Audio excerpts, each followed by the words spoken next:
Tund Adeyemi stared out of the window of his high-rise office, the Lagos skyline stretching endlessly before him. To anyone else, it would have seemed like he was on top of the world. But to Tund, the city lights and towering buildings only made him feel trapped. He sighed, leaning back in his sleek leather chair. His phone buzzed on the desk, but he ignored it. He already knew who it was. His mother had been calling him non-stop for the past week, and he could guess why. She had made it her life's mission to find him a wife, and she wouldn't stop until he gave in. Tund's assistant, Funmi, knocked lightly on the door and peeked in. "Sir, your mother called again. She's asking if you'll be at dinner tonight." He rubbed his temples. "What do you think, Funmi? Do I look like someone eager for a family dinner?" Funmi chuckled nervously. "I told her you were busy, but she asked me to remind you it's important. Important for her, not for me," Tund muttered. Funmi hesitated before stepping out, leaving him alone again. His mother's idea of important was likely introducing him to another suitable woman. Rich, beautiful, and completely uninterested in anything beyond his bank account. He ran a hand over his face. Tund wasn't naive. He knew his wealth came with a price. Everyone wanted something from him. Women were no different. They smiled, laughed at his jokes, and pretended to care, but it was all fake. None of it felt real. Later that evening, Tund reluctantly arrived at his family's sprawling mansion in Ikoyi.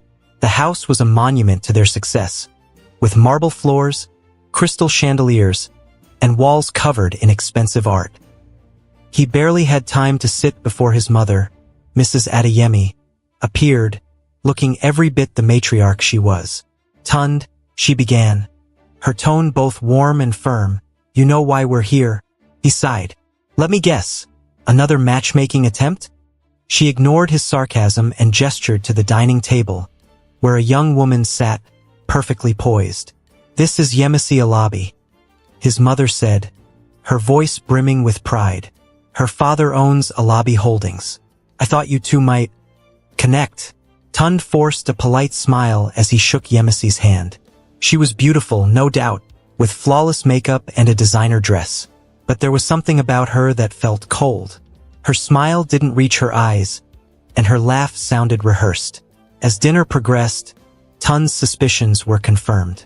Yemisi's questions revolved around his businesses, his cars, and his properties. She didn't ask about his interests or dreams. She didn't even ask how he was doing. "You must be so busy," she said, her tone sugary. "Running Adeyemi Group must be exhausting. But I'm sure you'd find time for us." Tund almost choked on his wine. "Us?" She laughed lightly, brushing her hair back. "Well, assuming we spend more time together. You're quite the catch, you know." He forced another smile, but inside, he felt suffocated. By the end of the evening, he could barely contain his frustration. As soon as he returned to his car, he let out a groan and slammed the steering wheel. The next morning, Tund made his decision. He couldn't keep living like this, surrounded by fake smiles and empty conversations. He needed a break. He needed to find something or someone real. Transformation into Kunnel began that very afternoon. Tund traded his tailored suits for old, tattered clothes he bought from a second-hand shop. He grew out his beard, letting it look unkempt, and smeared dirt on his face. He even practiced speaking in a different tone, rougher and less refined. Within days, he had rented a tiny, run-down room in a crowded Lagos neighborhood. The room was a far cry from his luxurious penthouse. A single bulb dangled from the ceiling, and the walls were peeling. The mattress on the floor smelled musty, but for the first time in years, Tund felt free. His first day in the neighborhood was rough. Children pointed at him and laughed, calling him Madman. Adults avoided him, crossing the street when they saw him coming. He had expected this, but it still stung. Sitting on a broken bench near a corner shop, Tund watched the bustling life around him. Women bargained loudly in the market. Children played barefoot in the dusty streets, and men gathered to chat and drink soda under the shade of a large tree. The air was alive with sounds and smells, the aroma of roasted corn, the chatter of traders, and the occasional honk of a passing car. As he sat there, Lost in thought, a group of teenage boys approached. "Oga Madman, what are you looking at?" One of them jeered. Tund ignored them, but the boy wasn't done. "I said, what are you looking at? You think you can just sit here like you own the place?" "Leave him alone," another boy muttered, but the leader shrugged him off. "Why? He's not even talking. Maybe he's dumb too." Before things could escalate, a voice cut through the noise. "Hey, what's wrong with you boys? Is this how your parents raised you?" Tund looked up to see a young woman marching toward them. She was slim, with bright eyes and an air of authority that made the boys scatter immediately. "Shameless children," she muttered under her breath before turning to Tund. "Are you okay?" He nodded, struggling to find his voice. "Yes, thank you." She frowned, studying him. "What's your name?" "Cunnel," he said, the name slipping out naturally. She smiled faintly. "I'm Amara. Don't let those boys bother you. They're just looking for trouble." Before he could respond, she placed a small wrapped package beside him. "Here, it's just bread and groundnut, but it'll fill your stomach." Tund stared at the package, stunned. It had been years since anyone had shown him such simple kindness. "Thank you," he said softly. Amara waved off his gratitude. "It's nothing. Just take care of yourself. Okay?" With that, she walked away, leaving Tund sitting there, his heart lighter than it had been in a long time. For the first time in years, someone had seen him, not as a billionaire or a catch, but as a person. And in that moment, Tund knew he had made the right choice. His journey as Cunnel was just beginning. The days passed slowly for Tund in his new disguise as Cunnel. He was no longer the billionaire CEO with a driver at his beck and call, a private jet, or a sprawling office with a view of the Lagos skyline. Now, he was just another face in a noisy, bustling neighborhood, blending into the chaos of everyday life. The people here didn't care who he was or where he had come from. All they saw was a strange man, a madman, sitting quietly in corners, watching the world around him. But Tund wasn't just watching. He was learning. The streets were alive with sounds and smells. The market buzzed with women shouting over each other, bargaining loudly for tomatoes and peppers. Children laughed as they played with makeshift toys, old car tires or plastic bottles tied together with string. The air smelled of roasted corn, fried puff-puff, and sometimes, the sharp tang of smoke from a nearby suya stand. Tund spent most of his time near the corner shop where he had first met Amara. He didn't want to admit it to himself, but he was waiting for her. The bread and groundnuts she had given him still lingered in his mind, not because of the food but because of the kindness behind it. In his old life, kindness like that was rare, almost non-existent. Everyone had an agenda. Everyone wanted something. One afternoon, Tund sat on his usual spot by the shop, pretending to be lost in his thoughts. A group of women stood nearby, gossiping as they carried baskets of goods. "Have you seen that madman? The one that just appeared in our area?" One of them whispered, her eyes darting toward Tund. "Him? I've seen him. He's quiet, but who knows what he's hiding." "These mad people can be dangerous," another replied, clutching her basket tightly. "Dangerous?" The first woman scoffed. "He's harmless. Amara even gave him food the other day. Can you imagine? That girl. Always helping people." Tund's ears perked up at the mention of Amara's name. He resisted the urge to look their way and kept his head low, letting their words wash over him. "Amara is too kind," a third woman added. "She doesn't know that people like this can." She trailed off, glancing nervously at Tund. Before the conversation could continue, a familiar voice interrupted them. "What are you all saying about Cunnel?" Amara's tone was sharp, yet calm. She stepped into view, carrying a small bag of groceries. The women exchanged uneasy glances. "We were just, talking," one of them said, suddenly interested in adjusting her headscarf. Amara's eyes narrowed. "If you have time to talk about him, maybe you have time to help him too. Or is it only gossip you're good at?" The women mumbled excuses and quickly dispersed, leaving Amara standing there. She turned toward Tund and smiled faintly. "Don't mind them," she said, stepping closer. "People are always afraid of what they don't understand." Tund looked up at her, his expression a mix of gratitude and something deeper he couldn't quite name. "Thank you," he said simply. Amara sat down on the bench beside him, placing her bag at her feet. "You don't talk much, do you?" He shook his head. "Not really." "That's okay," she said, her voice gentle. "Sometimes, it's better to listen than to talk." They sat in silence for a while, watching the street come alive with the evening hustle. Sellers called out their last prices for the day, children ran home with their faces covered in dirt, and the sun dipped lower in the sky, painting everything in shades of orange and gold. "Do you have a place to stay?" Amara asked suddenly, breaking the silence. Tund hesitated. "Yes, it's not much, but it's enough." She nodded, seeming relieved. "That's good. If you ever need anything, well, you can always ask. I'm not rich, but I'll help if I can." "Why are you so kind?" Tund blurted out before he could stop himself. The question had been burning in his mind since the day they met. Amara tilted her head, considering his words. "Because the world is already hard enough," she said simply. "If we don't help each other, who will?" Tund didn't reply. He couldn't. Her words hit him in a way he didn't expect. He had spent years surrounded by people who only took, and here was someone who gave freely, without expecting anything in return. For the next few weeks, Tund's routine began to change. He found himself drawn to Amara and her quiet strength. She never treated him like the madman others assumed he was. Instead, she treated him like a person, a friend. One evening, as Tund sat on the bench, Amara approached with a small plastic bag. "Here," she said, handing it to him. "What is it?" he asked, peering inside. It was a loaf of bread and a small bottle of groundnut paste. "Food," she said with a teasing smile. "I can't have you sitting here hungry, can I?" Tund smiled, a real smile this time. "Thank you." "You're welcome," she said, sitting beside him. "So, Cunnel, what did you do before you came here?" The question caught him off guard. He had rehearsed answers for questions like this, but in the moment, his mind went blank.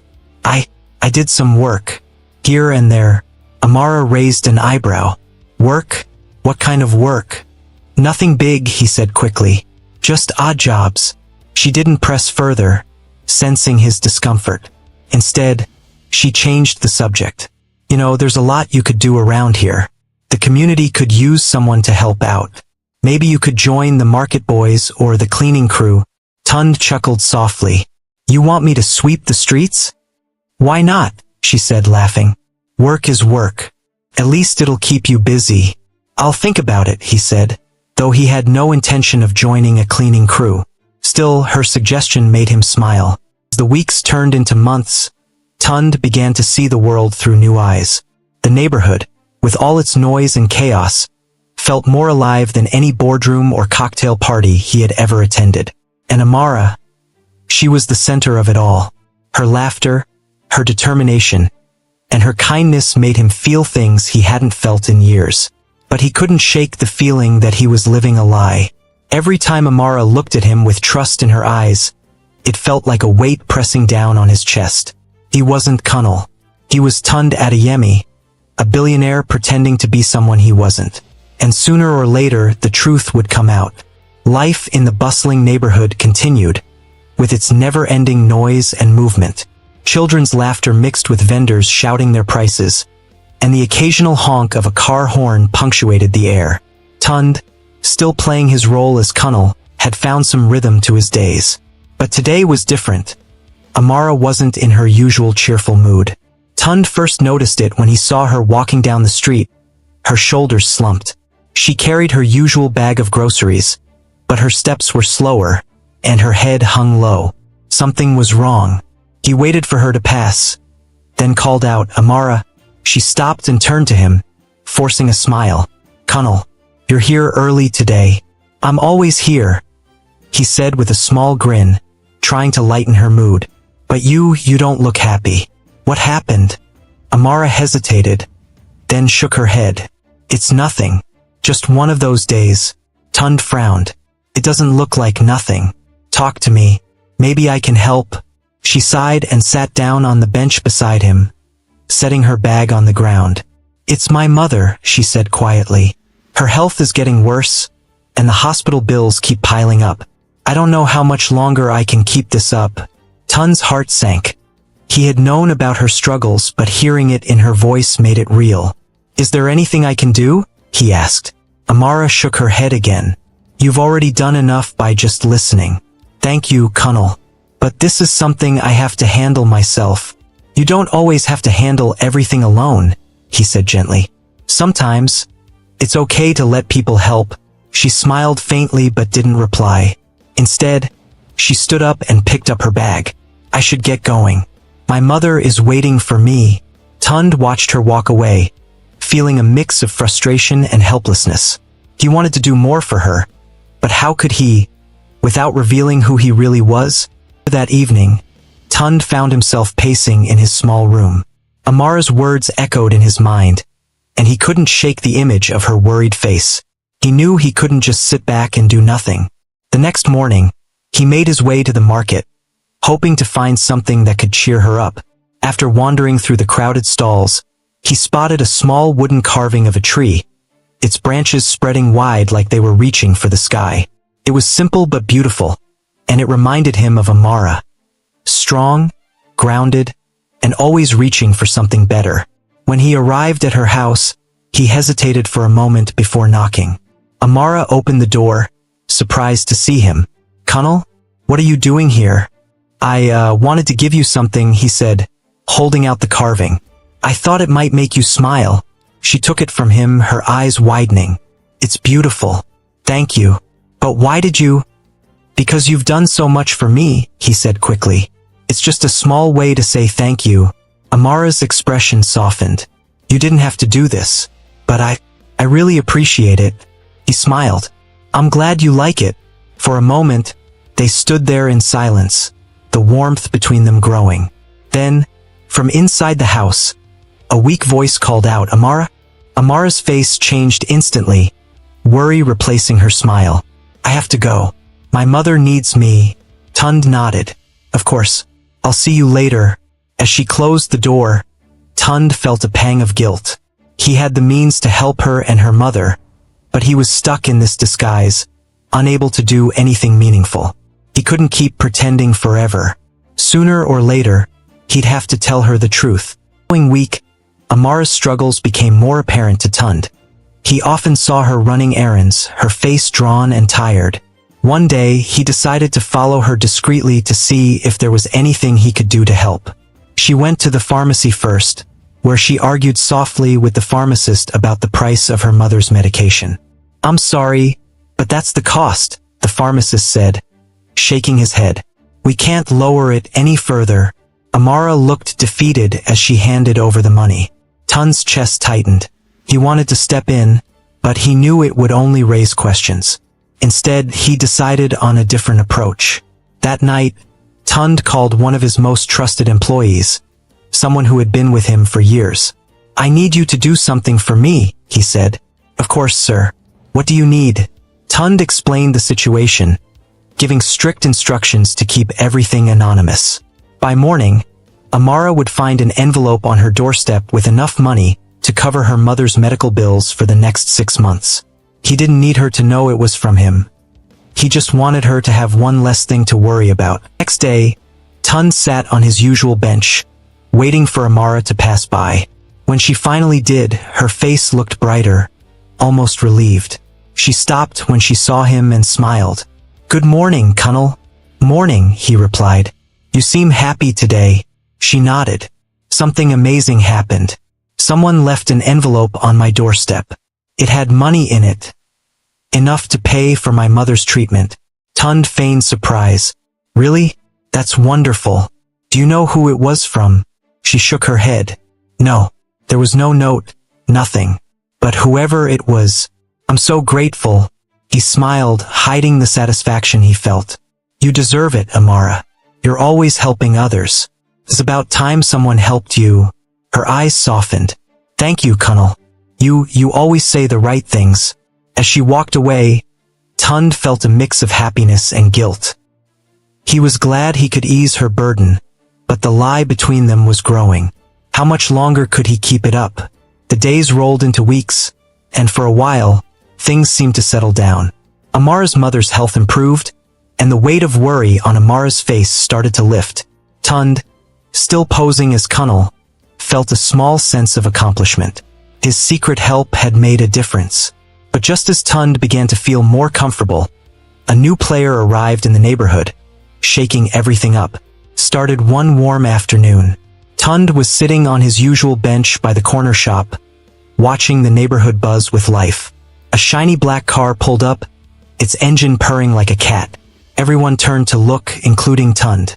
Out stepped a tall man in a sharp suit. His smile was wide and confident, and he carried himself like someone who knew he belonged. Tund's heart sank when he saw Amara's face light up. "Chijioke," she called out, running toward the man. The man, Chijioke, opened his arms wide and caught Amara in a warm hug. "Amara, my goodness, it's been ages. Look at you, still as beautiful as ever." Amara laughed, the sound warm and genuine. "What are you doing here? I thought you were too busy for us small people now that you're a big politician." Chijioke chuckled. "How can I be too busy for my oldest friend? I had to come and see you." Tund clenched his fists, trying to keep his expression neutral. He had no right to feel jealous, but he couldn't help it. Chijioke's presence made him feel like an outsider in Amara's world. That evening, Amara and Chijioke sat outside her house, catching up on old times. Tund, curious but cautious, stayed nearby, pretending to sweep the dusty street. He could hear their voices, light and full of laughter. "So, you're really running for office?" Amara asked, her tone teasing. Chijioke laughed. "Yes, but don't say it like that. I'm not one of those greedy politicians. I actually want to help people." Amara said, raising an eyebrow. "We'll see about that. But seriously, I'm proud of you. You've come so far." Chijioke's voice softened. "I couldn't have done it without your encouragement back in the day.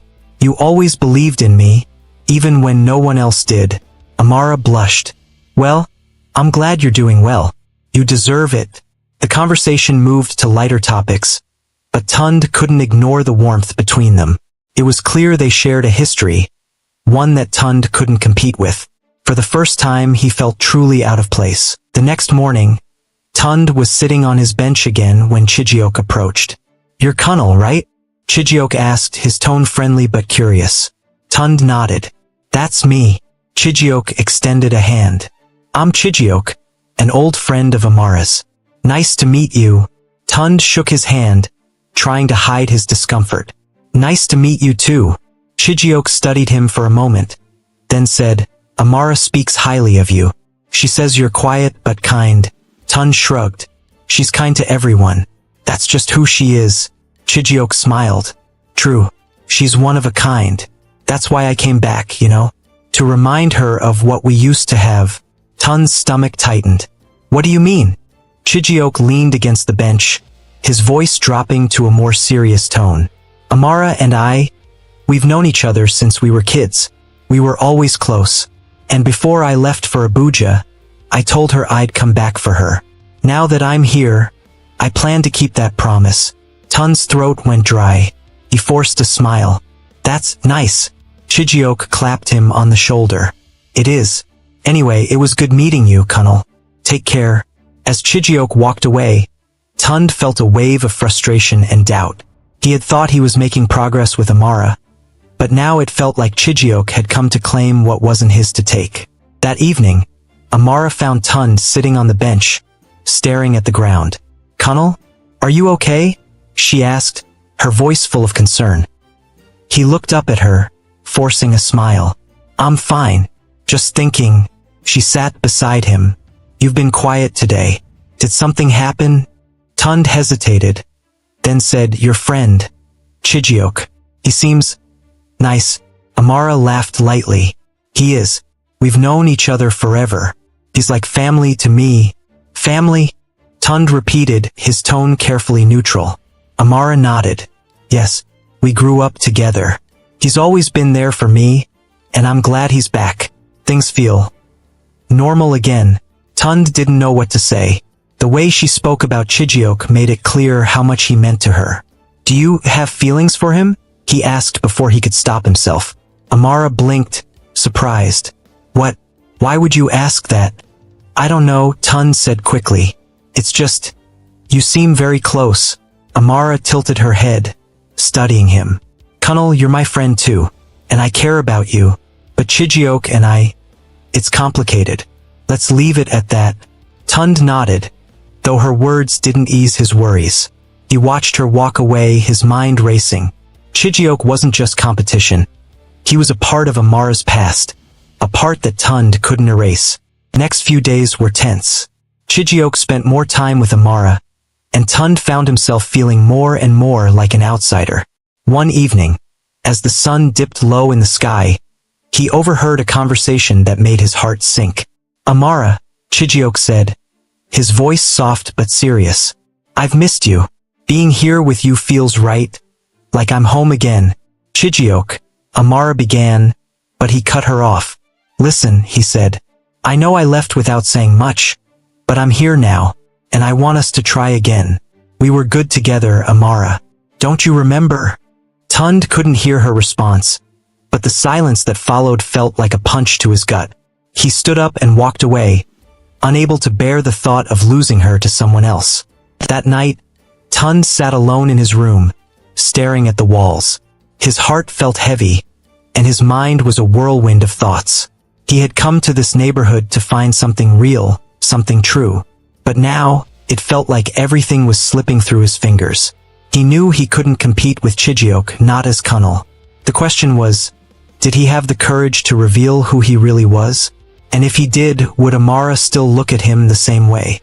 Tund sat on the edge of his bed, the dim light bulb overhead casting long shadows on the cracked walls of his tiny room. He was lost in thought, replaying the moments he had witnessed between Amara and Chijiok. The warmth in her voice when she spoke to Chijiok, the laughter they shared. It all felt like a barrier he could never cross. For the first time in his life, Tund felt powerless. He wasn't the wealthy CEO who could buy his way out of problems. He was Kunnal, the quiet, unremarkable man nobody really noticed. The knock on his door startled him. He frowned. Nobody visited him here, not unless it was an emergency. Standing up, he opened the door cautiously. To his shock, standing there were his two elder sisters, Toyin and Bola, dressed in their usual polished and expensive outfits, looking completely out of place in the rundown neighborhood. Tund, what is the meaning of all this? Toyin demanded, pushing past him into the room. Her heels clicked loudly against the uneven floor as she surveyed the cramped space with disdain. Bola followed, closing the door behind her. We've been looking for you everywhere. Do you have any idea how worried Mama is? Tund sighed and closed his eyes for a moment, trying to collect himself. How did you find me? He asked, his voice low. Toyin crossed her arms, glaring at him. We're your sisters, Tund. Did you really think you could disappear and we wouldn't track you down? Mama hired a private investigator. A private investigator? Tund repeated, incredulous. That's ridiculous. I'm fine. Fine? Bola scoffed. You call this fine? Look at this place. It's disgusting. You're living like a common beggar, Tund. Why are you doing this to yourself? To us?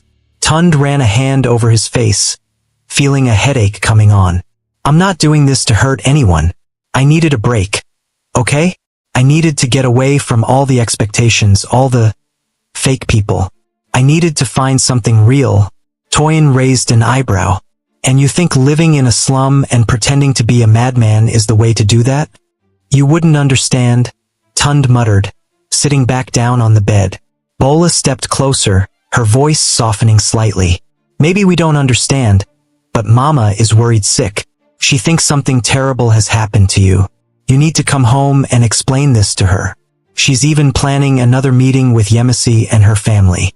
She wants to finalize the marriage arrangements. Tund's head snapped up. I'm not marrying Yemisi. Mama won't accept that, Toyin said, sitting on the edge of a rickety chair. She believes Yemisi is perfect for you. She's everything Mama wants in a daughter-in-law. Beautiful, cultured, from a wealthy family. You know how Mama thinks. But it's my life, Tund said firmly. Not hers. I won't marry someone I don't love. Bola frowned. Love? Is that what this is about? Do you think you're going to find love in a place like this? Tund hesitated. His thoughts immediately went to Amara, her kind smile, the way she cared for everyone around her. Maybe I already have, he said quietly. Toyin and Bola exchanged a look. Is that what this is about? Toyin asked. A woman? Tund. Who is she? What could she possibly offer you that Yemisi can't? She's nothing like Yemisi, Tund replied. She's kind, selfless, and she doesn't care about my money because she doesn't even know who I really am. Bola's eyes widened. Wait, you mean to tell us this woman doesn't know you're Tund Adeyemi?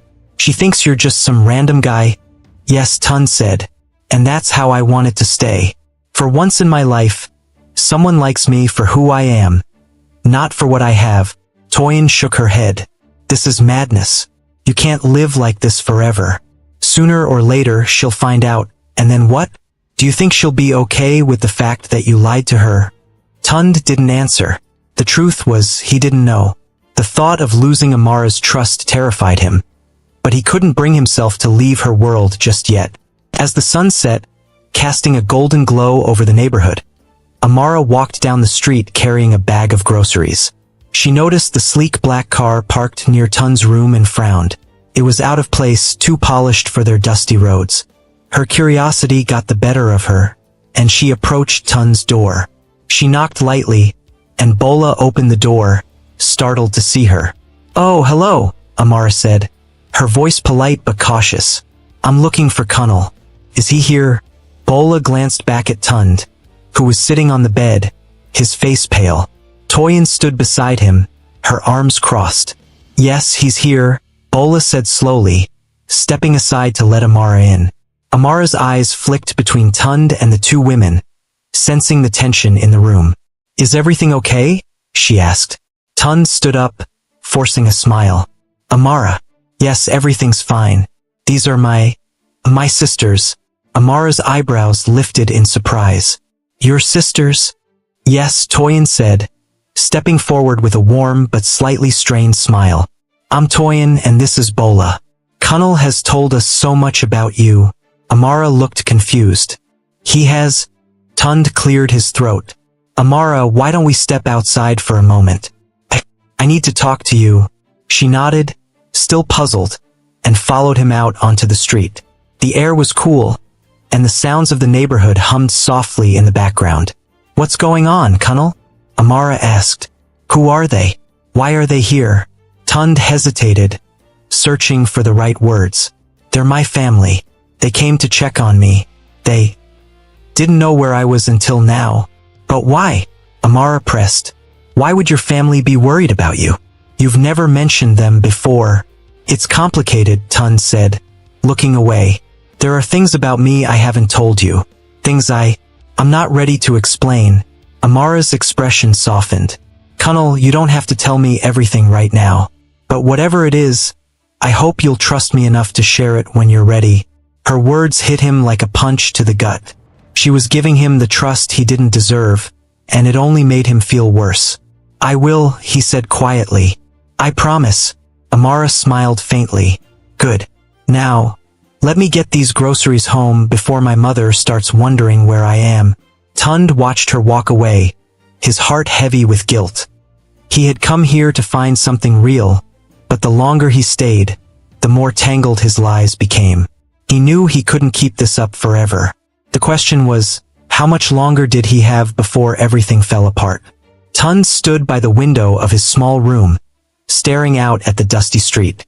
Amara's words from the night before played over and over in his mind. I hope you'll trust me enough to share it when you're ready.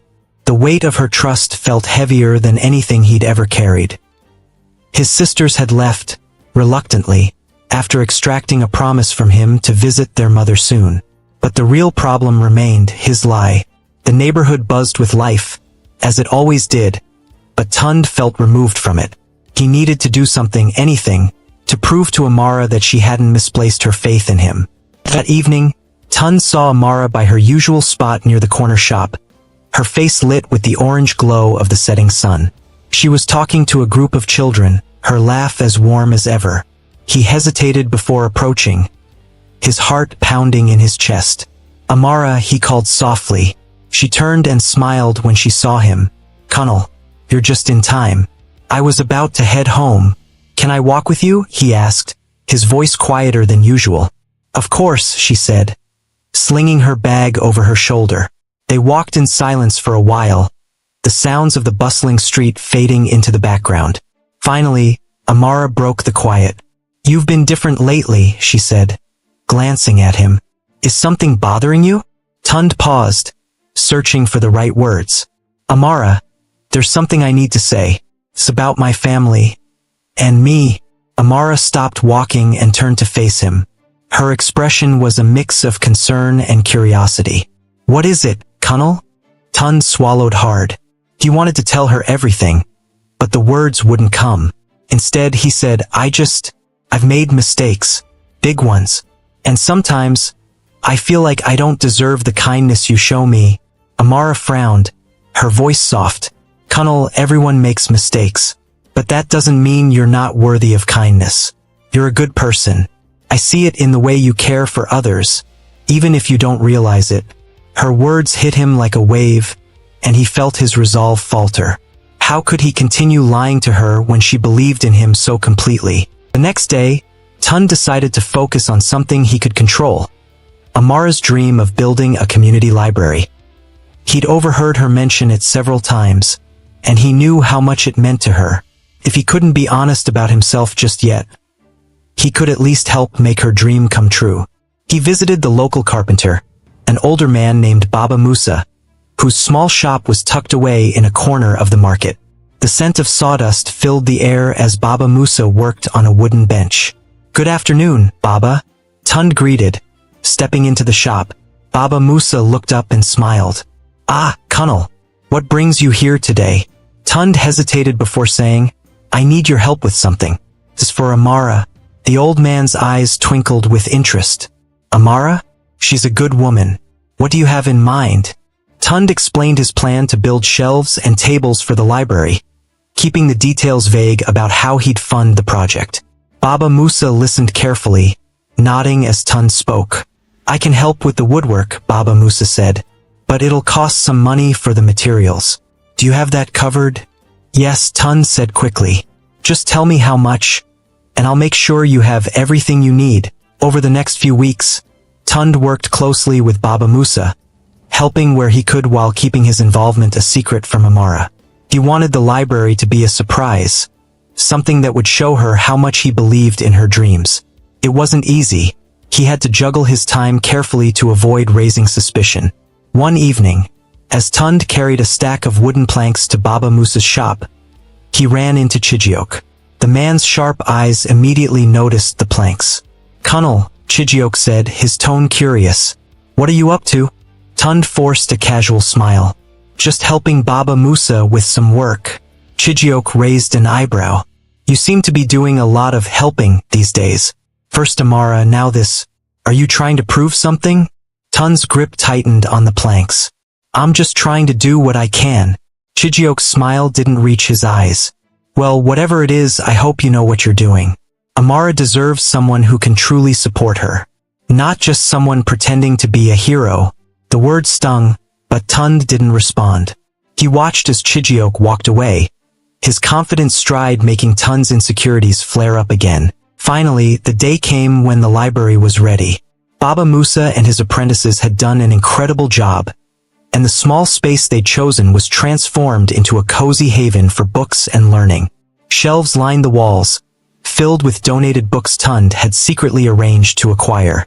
A few tables and chairs completed the setup, giving the space a warm, welcoming feel. Tund couldn't wait to show Amara. That evening, he found her sitting outside her house, reading to her mother.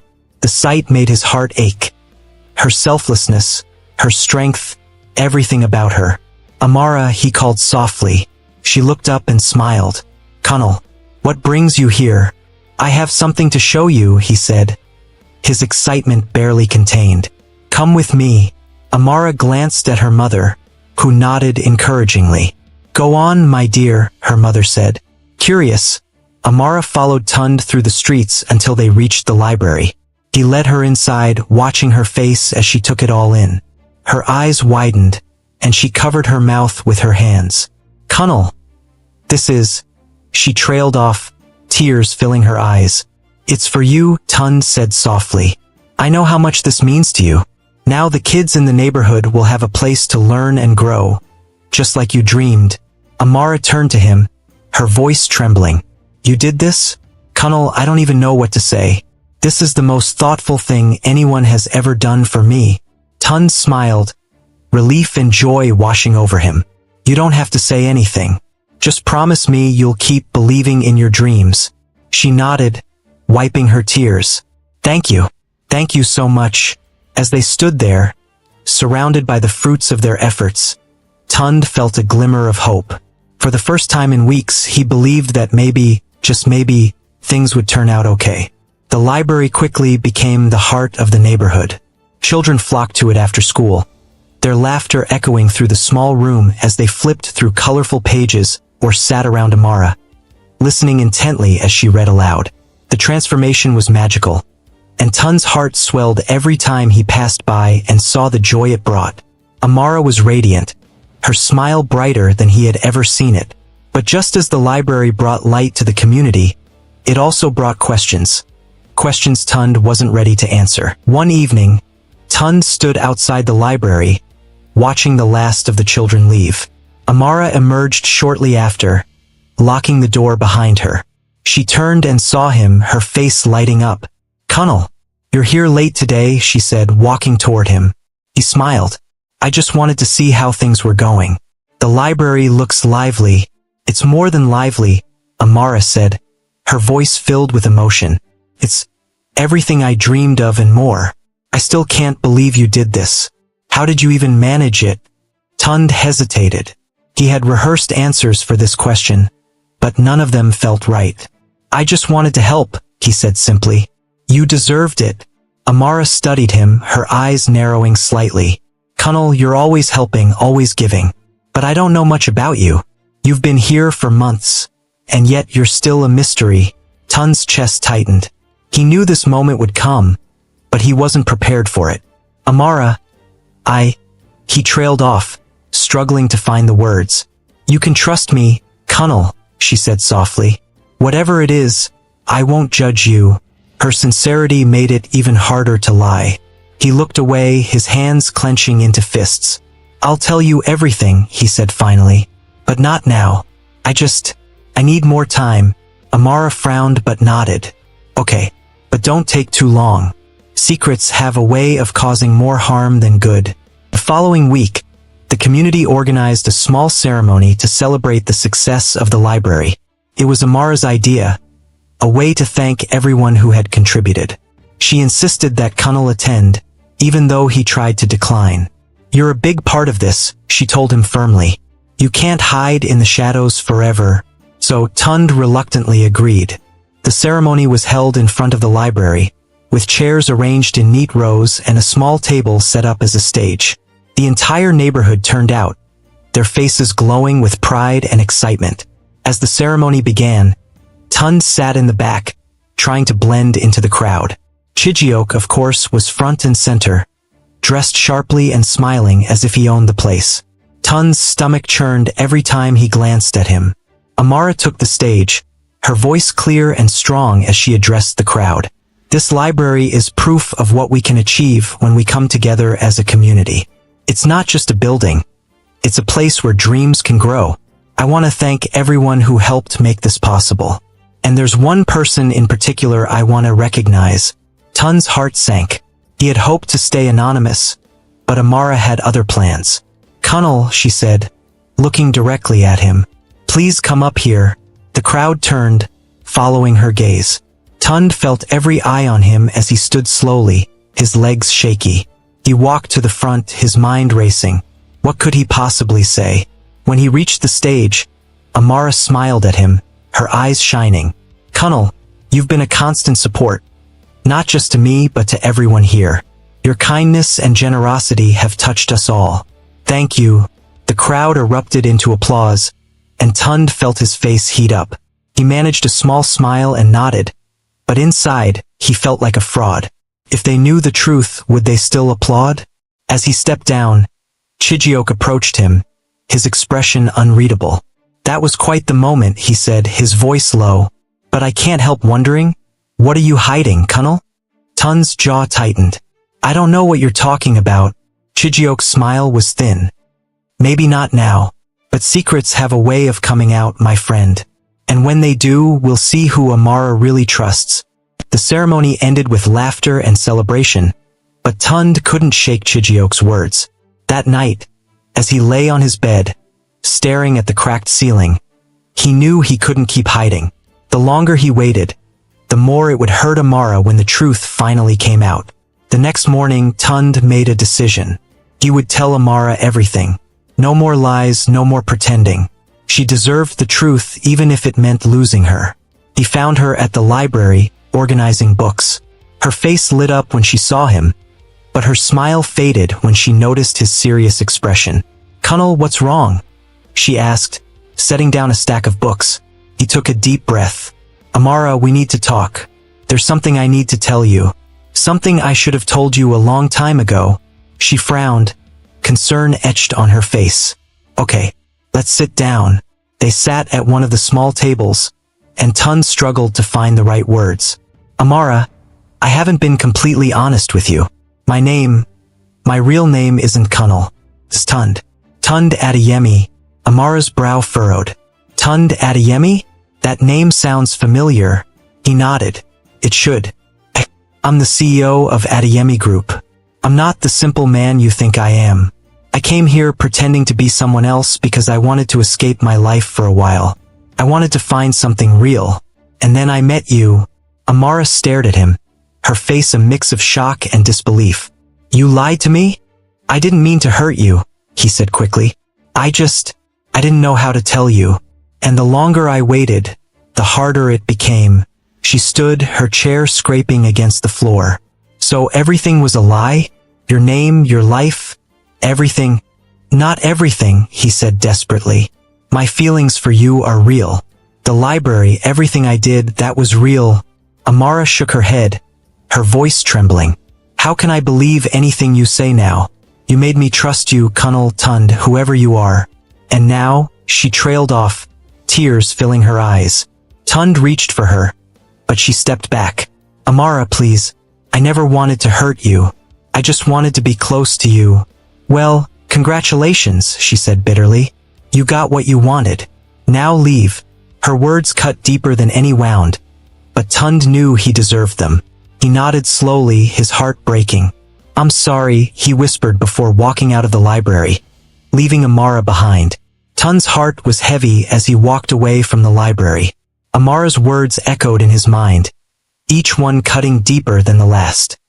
He had expected her to be angry, even hurt, but seeing the betrayal in her eyes had been worse than anything he could have imagined. For the first time in his life, he didn't know how to fix things. Back in his small room, Tund sat in silence. The walls felt closer than ever, and the air seemed thick with regret. He had come to this neighborhood looking for something real, but now he realized that real things required honesty, a lesson he had learned too late. Amara sat in the quiet library, her hands resting on the table. The books around her felt like they were closing in, their pages filled with stories that now seemed far removed from her own reality. She thought about everything Tund, no Colonel, had done. The library, the small acts of kindness, the way he had supported her dreams. But it all felt tainted now. How could she trust someone who had built their connection on a lie? Chijioke arrived a few minutes later, his confident stride breaking the stillness of the room. "Amara," he called softly. She looked up, her eyes red from crying. "Chijioke, what are you doing here?" "I heard what happened," he said, sitting across from her. "The whole neighborhood is talking about it. I came to check on you." Amara's lips tightened. "I'm fine." Chijioke leaned forward, his voice gentle. "Are you? Because you don't look fine." "Amara, I've known you for years. I can tell when something's wrong." She sighed, running a hand through her hair. "I don't even know how to feel. Everything I thought I knew about Colonel Tund, whoever he is, was a lie." Chijioke's expression darkened. You don't owe him anything, Amara. He lied to you, to all of us. You deserve someone who will be honest with you from the start. Someone who won't keep secrets. She looked at him, her eyes searching his face. And you think that someone is you? Chijioke's gaze didn't waver. Yes, I've always been honest with you, Amara. You've known me your whole life. You can trust me. Amara's heart ached. She wanted to believe him, to take the easy path and trust someone she had known forever. But a part of her couldn't forget everything Tund had done. Even with his lies, his actions had spoken louder than words. Days passed, and Tund's absence was felt everywhere. The children at the library asked about him, their innocent questions making Amara's heart twist. She missed him, even though she didn't want to admit it. But every time she thought about reaching out, the memory of his confession stopped her. Tund, meanwhile, stayed away, giving Amara the space he knew she needed. He spent his time reflecting, trying to understand where he had gone wrong and what he could do to make things right. He realized he couldn't just sit and wait for things to resolve themselves. If he truly cared about Amara, he had to fight for her. One evening, Amara was walking home from the market when she saw Tund standing outside her house. He looked different. Not the disheveled Kunnel she had come to know, but not quite the polished CEO she had seen in the photos online. He was somewhere in between, his posture uncertain but his eyes determined. Amara, he said, his voice quiet. Can we talk? She hesitated, clutching her basket tightly. What is there to talk about, Tund? Everything, he said, stepping closer. I know I hurt you. I know I broke your trust. But please, just give me a chance to explain. Amara sighed, setting her basket down. Fine. Talk. Tund took a deep breath. I came here because I was tired of my life. The money, the status, the constant expectations. It all felt so empty. I wanted to find something real. And when I met you, I found it. You showed me what it means to care about something bigger than myself. You inspired me, Amara. And I fell in love with you. Her eyes filled with tears, but she didn't speak. He continued, his voice breaking. I know I went about it the wrong way. I should have been honest with you from the start, but I was afraid. Afraid that if you knew who I really was, you'd see me the same way everyone else does. As just a rich man with nothing real to offer. Amara wiped her eyes, her voice trembling. You should have trusted me. I thought we had something real, but now I don't know what to believe. Tund nodded, his shoulders slumping. I understand, and if you can't forgive me, I'll accept that. But I couldn't leave without telling you the truth and letting you know how much you mean to me. They stood in silence for a long moment, the weight of their emotions hanging in the air. Finally, Amara spoke. You hurt me, Tund. More than I thought possible. But, she paused, taking a deep breath. I can't ignore everything you've done.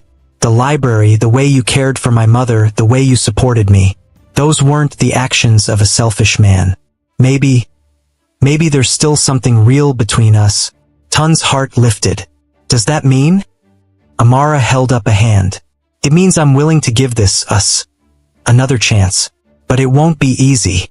You'll have to earn my trust back, Tund. He nodded, a small smile breaking through his tears. I'll do whatever it takes. Thank you, Amara.